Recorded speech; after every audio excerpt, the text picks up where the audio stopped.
You're listening to News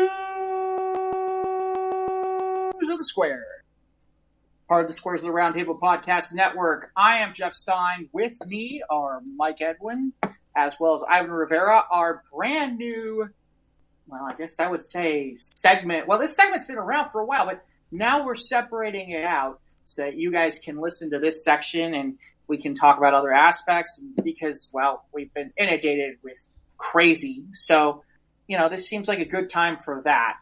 And so, gentlemen, this is our first real edition of the News of the Squared show. Yes. All right. Whoa, exciting. I'm excited. Exciting. I hope. So is this technically episode 1? I mean, it's kind of like an entirely different book, right? Episode 51 and a half. But 51 and a half, is that what we're calling it? Yeah, we could 51 and 5/8 or News of the Squared, which is Knots. Knots right. 1. So, you know, if you haven't heard, we did do the show this week. If you've heard that, great. This is more opportunity for you to listen to different aspects. Or you can go back and listen to the other show, or you can just listen to this one. But in the meantime, we're going to start. We're going to go ahead and get moving. Unless Ivan's got something. I thought I heard him say something. Okay, I got something. Former manager of DoD Aerospace Threat Program, UFOs are real. What? Real? No Something way.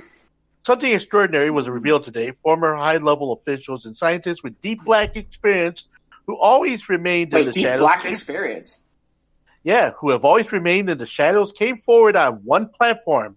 These insiders have long-standing connections to government agencies which may have programs investigating unidentified aerial phenomena. The team includes a 25-year veteran of the CIA's Doctorate of Operations, a Lockheed Martin program director for advanced systems at Skunk Works, and a former Deputy Assistant Secretary of Defense for Intelligence. Today marks the official launch of To the Stars Academy of Arts and Science, TTSAAS, an innovative public benefit corporation which will advance research into the unexplained phenomena and develop related technology. It has established 3 synergistic divisions: science, aerospace, and entertainment. We believe there are discoveries within our reach that will revolutionize the human experience, says company president and CEO Tom DeLonge. Tom DeLonge. Sounds like a Bond villain. Yes. I need a throat lozenge now. For background on today's announcement, which was live streamed and is archived on the company website.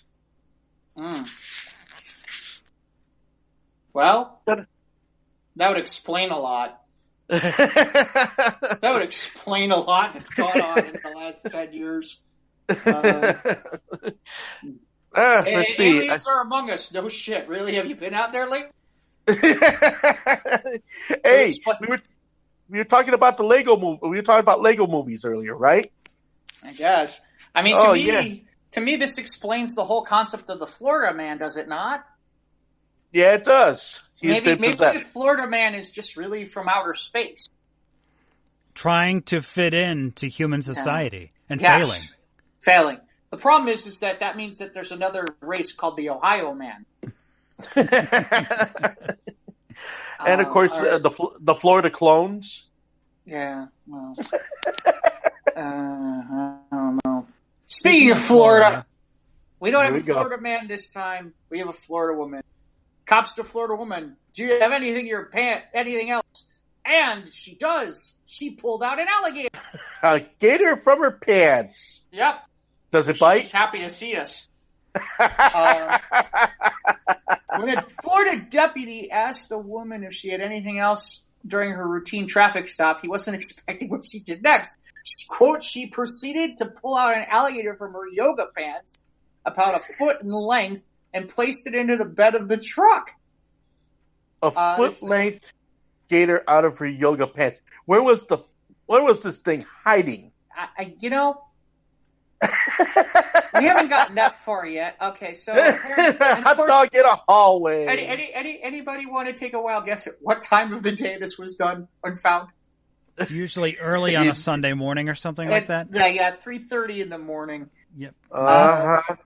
They were conducting traffic enforcement when they spotted a blue pickup truck didn't stop at a stop sign, according to the incident report. Deputies asked for a driver's license, registration, and insurance card. He told driver Michael Clemens told deputies he and his passenger were Ariel McLean Liqueur were trying to collect frogs and snakes from under the overpass. Why? What? I don't like spiders and snakes, and that ain't what it takes to love. The deputy then asked permission to search the bags in the truck to make sure they did not collect any wildlife they were not supposed to have. They consented to having all the bags and clothes and other personal items, and then gave permission to search the backpack, which was on the floorboard near her. According to that, Ariel opened the backpack, and that was on the passenger's floorboard that revealed 41 small turtles. Then she pulled an alligator from her pants. Not clear if either one were charged. Not to be outdone by the Florida man, a Florida woman pulled out the alligator out of her pants Monday morning after being asked, "Is there anything else?" That's. There's so many questions. There's so many questions. There's so many directions that I can go with this. Maybe she's building an ark or something. Well, is that a gator in your pants, or you just me? She only need 2 turtles, not 41 of them, though. Yeah, really. I don't know. How many turtles can you stuff into your yoga pants? They weren't even stuffing the yoga. Those are in the backpack. Yeah, those are in the backpack, Ivan. Yeah. Okay, how many alligators can we stuff in our yoga pants? Let's find out. One.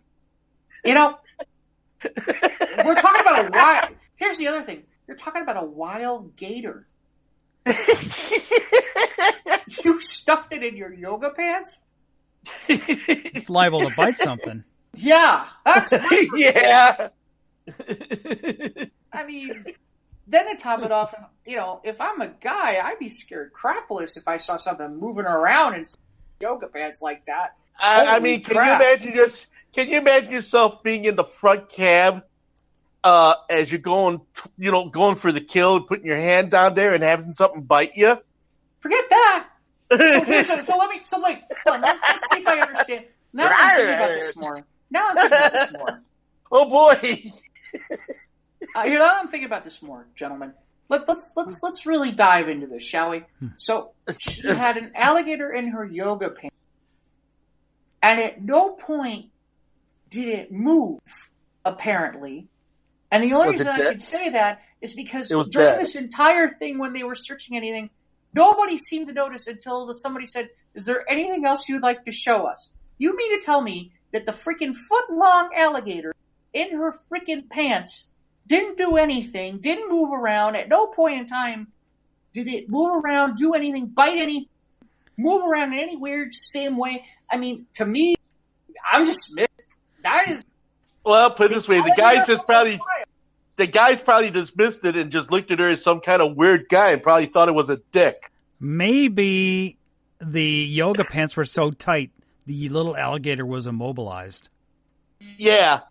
Maybe. Kind of stuck in her panty line there. I don't know about this one. Yeah, well, all I can say is I got something hard and scaly that snaps. Hello. There you go. Oh wow, yeah, no, all right. What else you got, Mike? Hey, I got something for you. Child discovers $40,000 worth of meth inside box of Legos. The Lego box was shrink wrapped to look like it came from the factory, but contained 3.2 pounds of meth instead of toy bricks. No, it's kind of like bricks. All these bricks are blue. Actually, meth isn't blue. It's not the Breaking Bag thing. I mean, usually it's all like a tan kind of color, isn't it? I don't know. I'm not a big expert on meth rocks. Yeah, I am an expert on. I've built with Lego blocks, but not meth blocks. So I'm kind of an expert on Netflix, not really.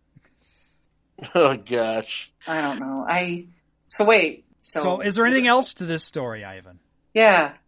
No, that was it. That was it. Oh, meth was in Lego. Okay.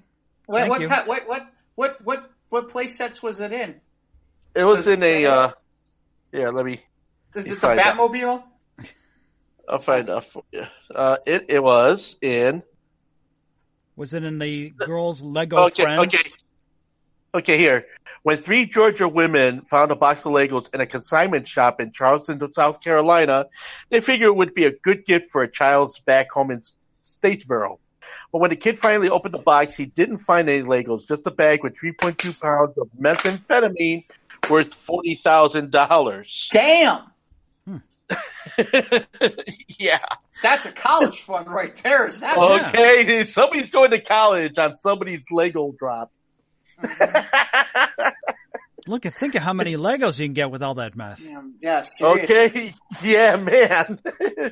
$40,000 bulk value, and after cutting processing, that's worth at least at least $1 million. Here's the real question. So they didn't go to the street and try and sell it and make their money back and then some? Yeah, seriously. Yeah. Okay, that's what I just got. Probably being a couple of goody two shoes going to the police. I mean, that's the scary part. They probably paid like price, so they made $10 for the Legos for $40,000 worth of drugs. Yeah, that's like winning a lottery ticket and then having to give it away. Yeah, really. Yeah, really. I know it's bad drug money. You know what? The real trick would be? Because you don't want to get caught, so you have to find some place where it's like an educational place, where like they could use it for study, so you could donate it, so you could take a $40,000 pay tax credit. That could be the way to get around it. That's how you get around it. Maybe. Now you're thinking with meth. I mean, with Legos. I mean, with your head. Well, they're both kind of like bricks. So here you go. I got another one if you want it. No, my turn. Ivan, shut up. Wow. Okay. Well, this took a dark turn. First show already going real well. Ivan, shut up. A driver went to lengths. A Long Island man was busted for using a mannequin in the drive share lane. I always wanted to try that. A driver went to great lengths to use the HOV lane on the Long Island Expressway, and police say it wasn't the smartest move. Authorities say James Britt of Center Reach was using a mannequin as a phony passenger to ride in the car share lane. Reports CBS 2's Carolyn Gussoff. A highway patrolman stopped the 34-year-old Britt of Center Reach near exit 51 after he became suspicious of his passenger. The mannequin was wearing a sweatshirt, sunglasses, hat, and jeans, and was seated in the front passenger seat. We have to give that driver credit for ingenuity, said Deputy Inspector David Regina. The motorist said his work schedule had changed and he was trying to make up some time. Britt was issued a summons, but when you go to that extent, it's a little bit crazy, isn't it? They may get laughs, but drivers who play by the rules don't think it's too funny. The officer who nabbed Britt has a knack for spotting dummies.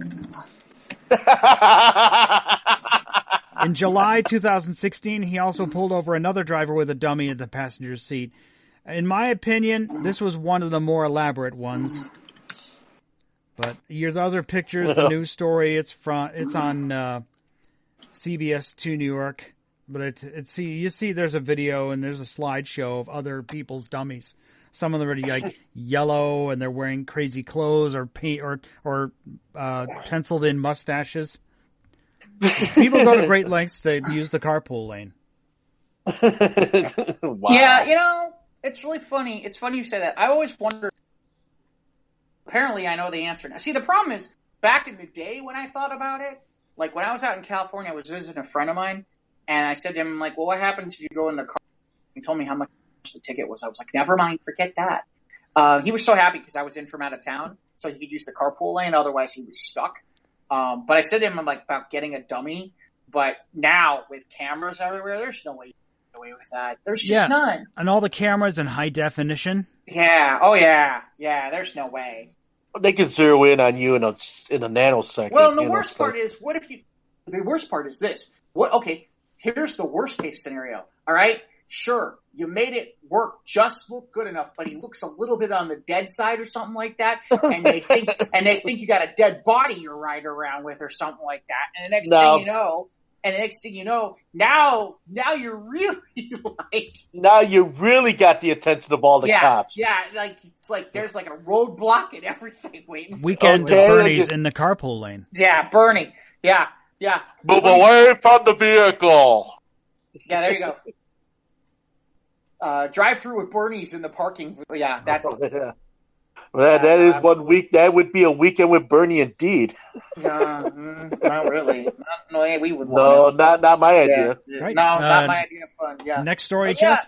Next story. Well, we go back to where else but Florida? Yay!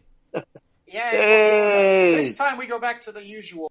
We're going back to our friend from outer space, the Florida man. Florida man denies syringes found in rectum are his.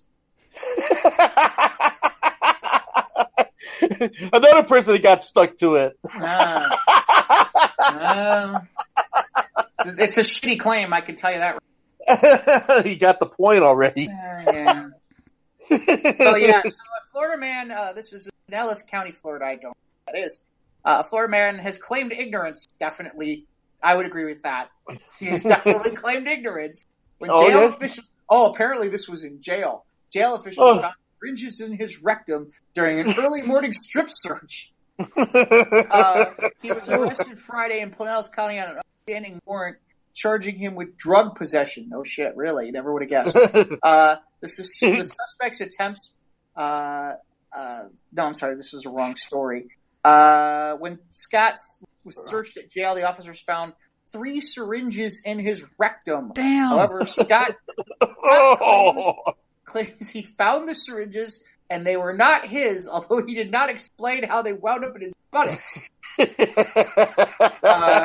He was charged with introducing contraband into a correctional facility and held on $5,000 fine. Wow. Yeah, he got that one stuck up his ass. How was that boy walking? There's a related... it's really funny. In this particular story, they actually have a section here that's for Florida headline. Okay? Here are the other stories that are available. Suspect attempts to hide gun in butt. Of course, Florida man... Florida man drove his Ferrari off the dock into the ocean. Oh. Wait, this might be better. Florida man worried about vampires burning down his house. Hold on, we're going to that one. There's 3 better stories in this than what I found. Let's see. Florida. See, you're right, Ivan. That's the EOD's right. It's the Florida man. He came from outer space. Yeah, he did. Dayton Beach man was arrested. This was back in Christmas last year. Christmas. This happened on Christmas. After he burned down his house after screaming about vampires. Okay. They sought to have him committed, no kidding, for mental health reasons on Sunday, but when the police arrived around 2 p.m., he was acting rationally and determined that he could not be involuntarily committed. But by 7 o'clock, he grew angry and began hitting his wife and breaking windows with a cane, said the vampires are going to defend themselves. He then set fire to the by throwing ceiling insulation onto a stove. His wife was in the house at the time. Managed to escape unharmed. Oh my God. He grabbed a kitchen knife and began knocking on the neighbors' doors, saying his house was on fire and his wife was inside. He was arrested at the scene. Beaver said he takes pain medication for cancer, but did not know if he had taken any that day. The home was completely destroyed by the fire. Wow. I don't. So he's off their meds. Off your meds. What part of there are vampires? Why would you burn down your house because of vampires? Wouldn't your house be the safest place to be? Just don't invite them. The things that go on in people's heads. Why wouldn't you? Yeah, just have the wooden stake ready. Fire is bad. Frankenstein be all like, fire bad. But the vampires be all like, not so much. Yeah, the vampires not so much. No, you need like this is when you like. This should be the story where the Florida man went and like a whole vat of whole. Yeah, go get some holy water. Poured it all over the place or something. He went down to a market and got a whole bushel full of garlic. Yeah, or something like that. Yeah, start planting garlic all. Yeah, or set the garlic on fire or some shit. Yeah, and just sleep during the day. So that you're safe. I don't know who this is. This is this site local10.com from Florida. I swear to you, every Florida man headline gets funnier. Like here's one Florida man stuffs foot-long sub down his pants in sandwich theft. We had to feed the alligator. Florida That's man, also in the yoga pants. Florida man interviews for Cole's job, steals shoes out. Why would you? What the? Oh, this is pain in my pants. Oh, that's just the mayonnaise. How do you steal a Subway sandwich before you pay for it? I don't. Maybe you haven't paid for it and you just throw it down your. You really want me to read this story? Because I was going to the one in Palm Beach where apparently this guy drove a Ferrari at top speed off of a dock. Okay. It sank 50 feet before it hit the bottom of the inlet. They say no drugs or alcohol were, and the guy was not injured. I don't even know why. They just say that he did it. Hold on, let's go find out about the Subway guy. I feel like I'm adding stories every 2 seconds. I don't know what the heck's going on. This is like Florida man shit. Florida man escalation. Yeah. Oh my god! There's a picture of Florida man with the sub. This is hysterical. One minute he's got you have to a link bulge. this story to the Facebook page. The 1 minute he's got a bulge, the next minute he's like not fat anymore. This is. One question: was it a 6-inch or a foot long? It was a foot long. Oh, it's got to be. Please be on the lookout for a man with a large sub sandwich at a. Who orders a large sub sandwich at a Marathon gas station? Well, okay. Let's stop right there. Okay. If you bought a sub sandwich. Subshot. If you paid for a sub sandwich, if you're going to buy one, the Marathon gas station is not exactly where. Well, this explains why he was able to get off with. Because Subway, because they probably pre-wrapped already. He just stuffed it down his pants and tried to walk out the door. Here's the crazy part. So he stuffed it down his pants, walked out, and only paid for the soda. Why would you pay for the soda? Just to not give. Well, maybe not to draw attention to the fact you got a bulge the size of King Kong in your pants. I don't know.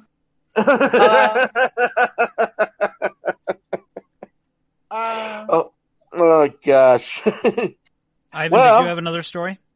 Well, here's the funny part. It's like, to those who want the police to focus on large matters, some of you think we're overdoing it by identifying the suspect of a relatively minor theft.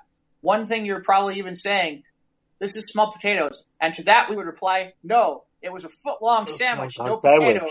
Pay attention. Well, here's the sheriff's office will have.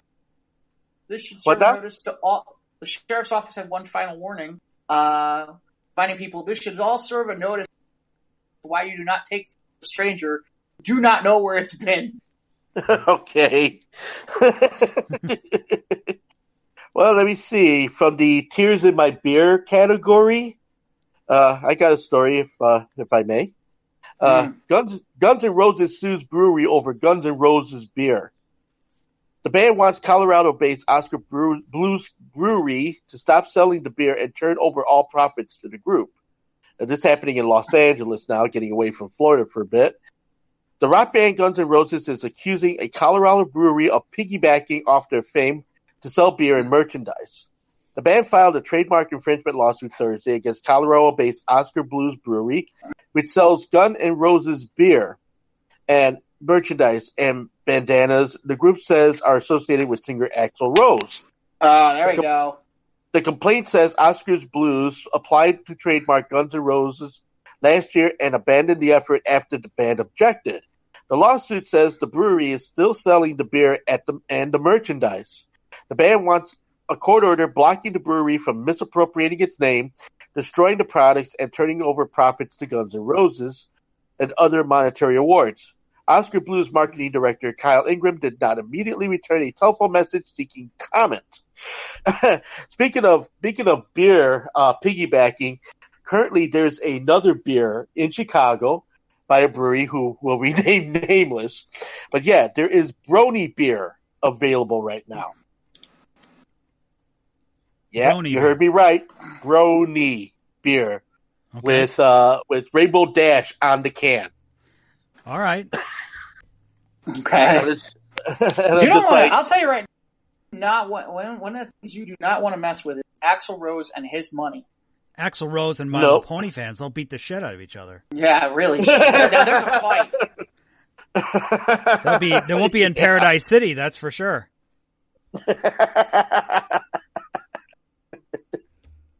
So don't mess with Guns N' Roses, man. No, don't mess with Guns N' Roses, especially if you're trying to piggyback off their merchandising. Yeah, going back to Florida, 70-year-old man driving on the highway, standing through the sunroof, leaving the car on cruise control at 100 miles an hour. What? Florida Highway Patrol troopers arrested a Lakeland driver after being caught on video standing through a sunroof as the car continued to speed down Interstate 4 in Polk County.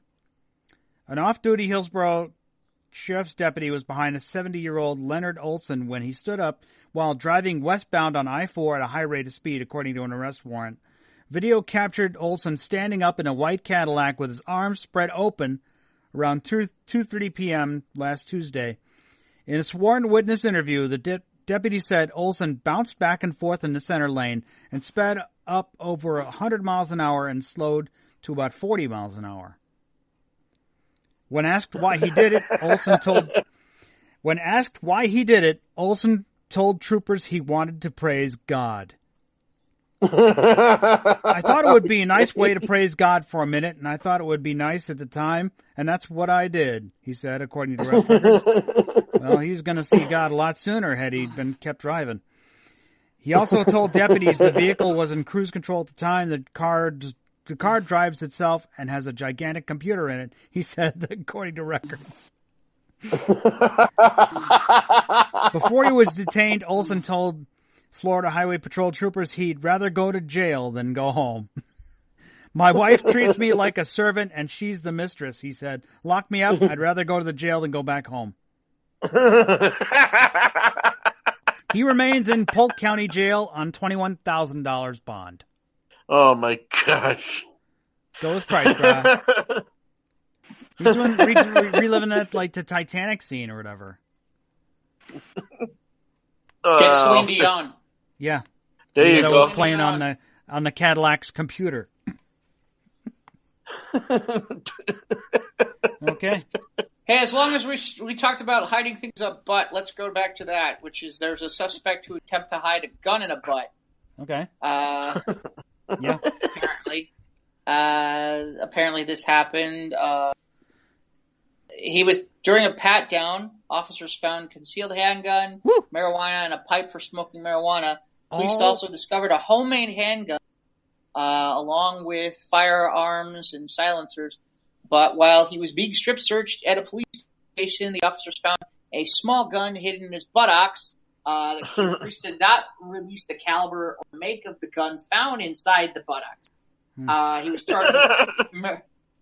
Well, they would tell you a lot of different things. Apparently, by the way, this bothers me because this was put as this was a Florida man story. This is not a Florida man story. This is actually a Louisiana man story. Makes more sense. Which in Golden Meadow, Louisiana.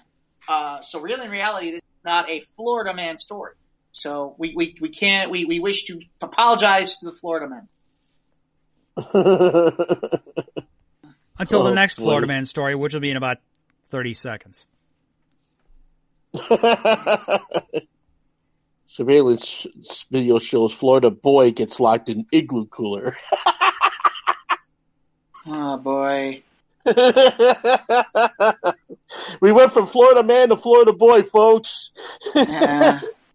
Well, that's this is what happens. We turn into this it's like, geez, how many Florida? You know what? This reminds me of that old joke. How many Florida man stories are there? One. The rest are true. Seriously. I mean, holy cow. Let's see. Here's one. Fuck it. I'm drunk. Take me to jail. Florida man crashes lawnmower into police car. This Florida man is charged with driving under the... Oh, there we go. Audio. Hey, that. someone. Okay. Hey. Yeah. Jeff's got a stenographer. Yeah. Well, let's see. But yeah, so apparently, this actually happened recently. Charges of DUI or LUI, which is a lawnmower under the influence. Apparently, this happened in Haines City. Local businesses. Let's see. Yeah. How would you like to be that guy in the cop car? Get rammed by a lawnmower. Is it that guy Gary Wayne Anderson? Is that the same story we're looking at? I think so. He had a blood alcohol content of 0.241. Did he? Wow. Yeah, that's the one. And he also had cocaine in his system. Yup, I would imagine so. Wow. Based on that. What was he, was he watching too many episodes of Home Improvement going, more power, lawnmower? His driver's license has been suspended since 1978. Ah, God. Wow. Oh, good Lord. It never ends. The Florida man. It's like...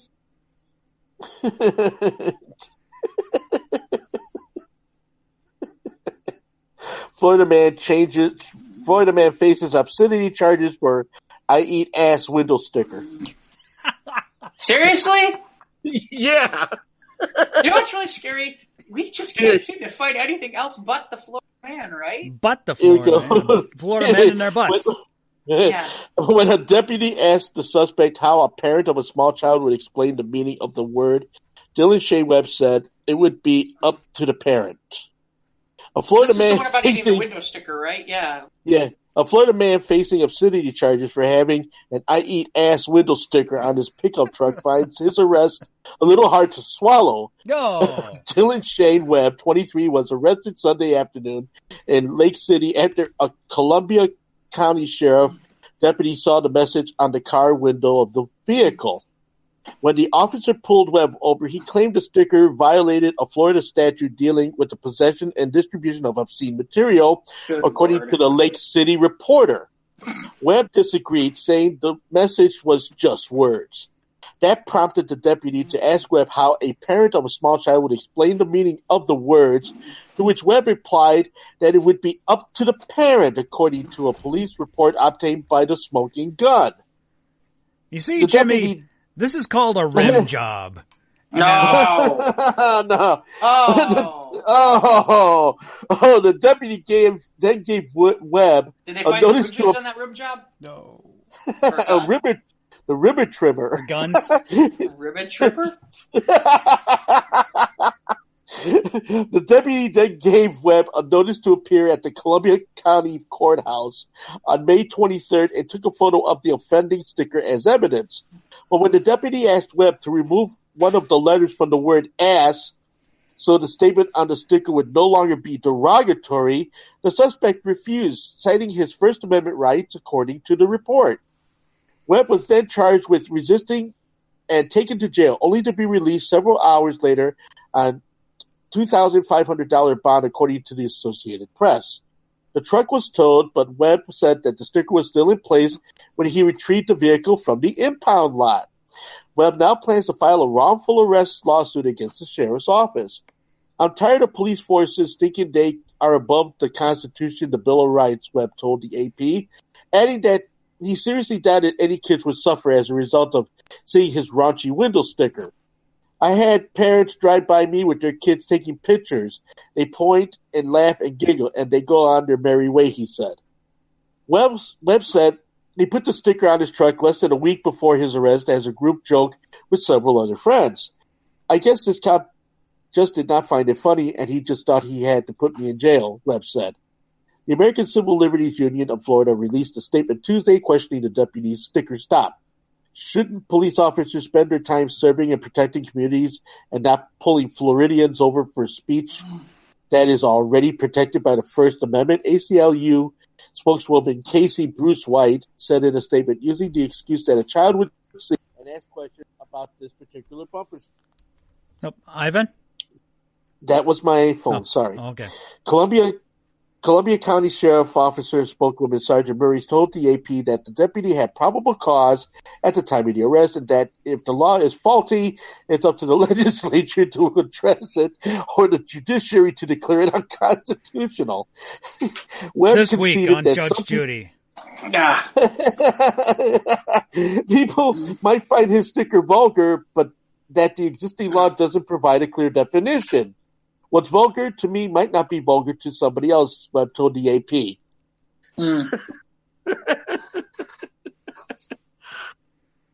Wow. Wow. I have just the place to put that bumper sticker. Right up his ass. No, I got a better place. Because it goes right with our next story, which is apparently that some guy, you know those Roombas? You know those little things that you like that automate and they go around and they clean all Yeah, of they the vacuum floor? your house for you. Yeah. Yes, they do. Well, apparently some guy, according to AndroidPolice.com, some guy modified his Roomba to swear when it bumps into shit.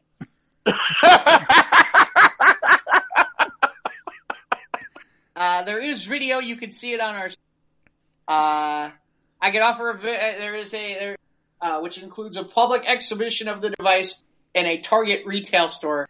If you can't handle a bit of swearing, you can see it. But yeah, that'd be perfect. He gutted his Roomba so it would no longer clean and fitted the freed up space with some pretty cheap hardware like a Raspberry Pi, a radio receiver, Bluetooth speaker, and a handful of new sensors. When the Roomba bumps into something, it starts swearing like a one-eyed carpenter over a Bluetooth speaker.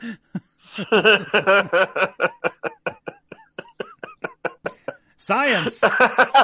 You know what? There's a part of me where I would totally want to the real trick would be is if you had one of those, so you knew that somebody was using those and you replaced it so that it started just doing it on its own. Yeah. And then you have it where they have a little kid that's learning new words. So every other word that he now learned is like, fuck, shit, fuck. Yeah. From the Roomba. That would be good. Nice. That or I'd have all my and then put that thing out and watch them be like, did the Roomba just swear? I don't know. Yes, it did. Yes, it did. Fuck you. I don't know what the dog would do. I don't know what the dog would do. The dog would. That is a crappy thing to do to someone. So as long as we're on, couple dies from bubonic plague after eating raw roast. Boy. What was that again? I'm sorry, say again, Jeff. A Mongolian couple died of the bubonic plague after eating raw marmot meat. Apparently this is a type of rodent. Oh. Their deaths prompted the government to impose a 6-day quarantine on the town of Sagadnora. This has got to be in Mongolia. Authorities lifted the quarantine after 118 people came in contact with the couple who were isolated and treated with antibiotics. Wow. Several foreign tourists from Switzerland, Sweden, Kazakhstan, South Korea were among those treated for the disease. Wow. The border between Mongolia and Russia was closed while the quarantine was in effect. Wow. They told the BBC that the couple had eaten raw Marmot meat and kidney, Why? which some people believe is a folk remedy for good health. Sounds like a good reason to puke. No, it's Yeah. a good folk remedy for bringing back the fucking plague. Yeah, seriously. Wow. Gross. The man is 38, the woman is 37, died of multiple organ failure caused by the septic plague. Oh, God. According to somebody from the University of Hawaii, it would be surprising if somebody came in contact with the plague after eating raw rodent meat. Well, why would you want to eat? Well, okay, they kind of just talked about it. This is so dumb. Gross. Why would you? Bubonic plague, by the way, can kill in as little as 24 hours. Symptoms. I don't even need to do symptoms. We're not going anywhere near the bubonic plague. Once again, no reason to be eating raw meat in Mongolia. Don't do it. Don't Especially do from it. rodents. Nope. Or do not eat pizza down in Texas. What? And I'll tell you why. Pizza restaurant closed after employee put laxative on pies. Oh God! Oh man! Sounds like one crappy meal. A pizza restaurant in Springtown, Texas, that was their writing, not me. You wanted to read that so bad. Yeah, I did. Pizza restaurant in Springtown, Texas had to close this weekend after it was discovered that employees had put laxative on at least one pie. On Friday night, the Springtown Police Department got a call about possible food tampering at a Mr. Jim's pizza location. Apparently, one of the employees posted on social media they were posting on social media, first off, that they were putting Miralax, a brand of laxative, on pizzas, according to Dallas Fox affiliate KDFW-TV. Authorities said 3 employees admitted putting the laxative on at least one pie that ended up being eaten unknowingly by a co-worker, according to NBC. The employee who ate the prank pizza got sick, but the people who made the pizza denied putting laxatives on any pizzas purchased by the public. The city health inspector pulled the business health permit and shut the restaurant until an inspection scheduled for Monday, according to the Fort Worth Star-Telegram. As on Monday afternoon, it remains unopened. Police have not said whether any criminal charges will be filed. Mr. Jim Pizza sent a statement to HuffPost saying that the employees were involved in a prank have been terminated. Stupid. And then they put it on social media to say that they're doing this. I mean, how dumb can you be? I think you answered your own question. Yeah. Wow. I guess the anchovies were extra that day. I have just one more story. Now, I got one too. I got one more. Now we haven't yet had an Ohio story. Oh, wow, in that case. Well, now we do. Oh. Okay. Ohio woman was acting very strange when she broke into a family's home this week, according to authorities. The woman, identified as Cheyenne Ewig, allegedly entered the home in Hamden, Ohio, through the back door on Monday morning. She then sat down on the couch and began to pet the family's dog before getting up to wash the dishes. Benton County's Sheriff's Office said in a statement, the homeowner called the police to report the break-in and noted the woman was acting very strange before she fled the residence. Later that day, the Sheriff's Office said it received another report about a woman who matched her description, knocking on doors in the same neighborhood. Deputies later arrested her and said she'd appeared to be under the influence of narcotics. Big shock there. Okay. Ewig also told authorities that she hadn't slept in 2 days. She was booked on regional jail on burglary. But I mean, this picture, she looks like she's the meth face. Yeah. Meth face. Thank you, Ohio. Well, as long as we're this, I think this will be the one that wraps it up. Nope. Because it's important. Because Deadspin, the concourse at Deadspin.com, is reporting that the U.S. Navy, according, if I'm understanding this correct, I hope it's not something that's just being repeated, but apparently it has cracked one of the most important cases in Navy mystery history, which is they have cracked the case, Majestic Sky Dick. I said, what now? Majestic Sky Dick. Apparently back in 2017, in Washington State's Okanagona County, I've been widely know that some of the number of airports that work out of the Naval Station, Air Station Whidley Island, after all, the Navy immediately apologized for the blessed dong.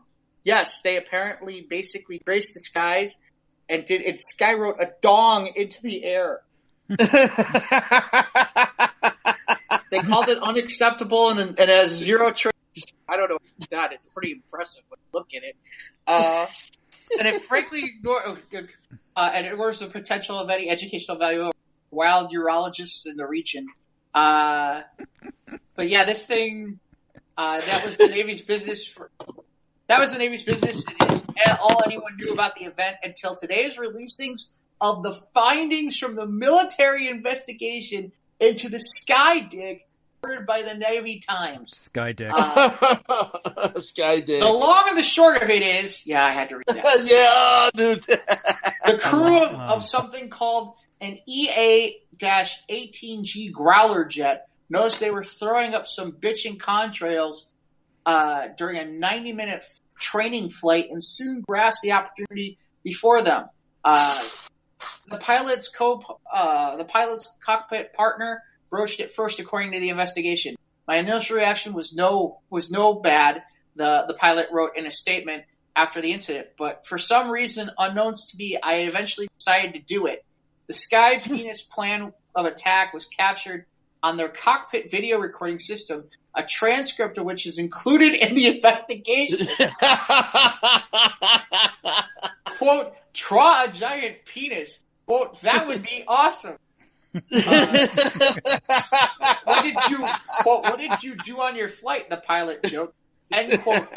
We turned dinosaurs into sky penis.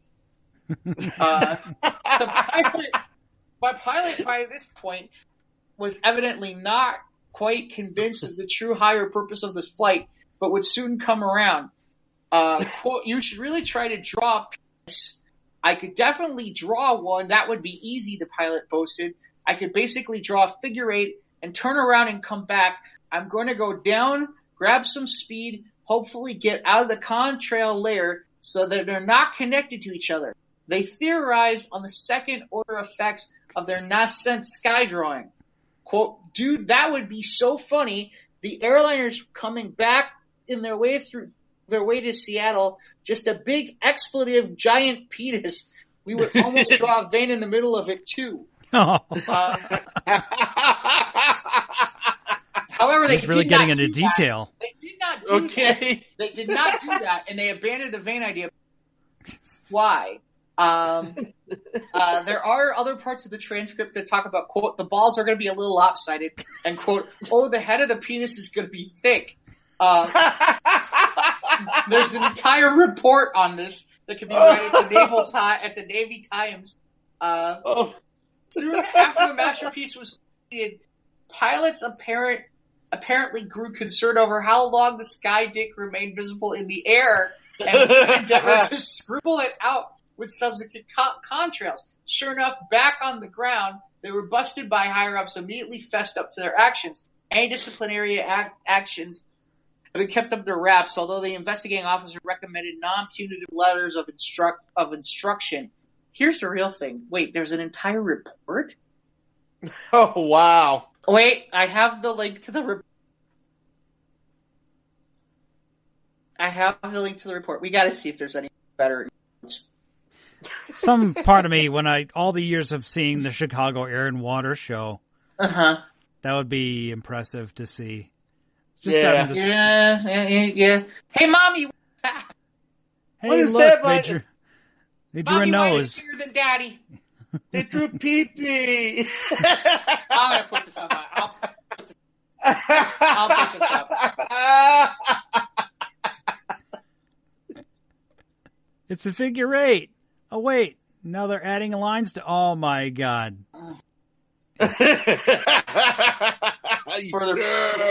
For Further proof when people get bored, they'll do all kinds of things.